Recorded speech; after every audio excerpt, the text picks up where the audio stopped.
આજે આપણે બનાવીશું કેરીની ગોટલીમાંથી મુખવાસ. કેરીના ગોટલા તોડી અને એમાંથી બીજ કાઢી લીધા છે. પછી એને ધોઈને સાફ કરીને 3 વિસલ આવે ત્યાં સુધી એને કુકરમાં બાફી લીધા છે. બાફીને ઠંડા કરીને પછી એને આવી રીતે આપણે કટ કરવાના છે સરખી સાઈઝમાં, અને આટલા જ લાંબા એવા પીસ કરવાના છે. પછી આ કપાઈ જાય એના પછી એને આપણે એક વાસણમાં, જાડા તળિયાવાળા વાસણમાં કે પછી કઢાઈમાં કાઢી લેવાના છે. પછી એને ગેસ ઉપર મૂકીને શેકવાના છે. પછી આની અંદર 2 ચમચી ઘી એડ કરવાનું છે.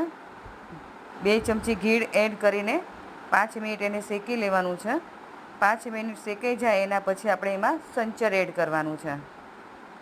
સંચર એડ કર્યા પછી પાછું બીજું 7-1 મિનિટ જેવું શેકવાનું છે. 7-1 મિનિટ શેકીશું ત્યારે એમાંથી ઘી છૂટવું પડશે અને એ કડક થવા લાગશે. કડક થઈ જાય એના પછી આપણે એને કોઈ બી વાસણમાં કે પ્લેટમાં કાઢી લેવાના છે. પ્લેટમાં કાઢીને એમાં આપણે એને 1 કે 2 દિવસ એને તડકો ખવડાવવાનો છે, મતલબ તડકો બતાડવાનો છે.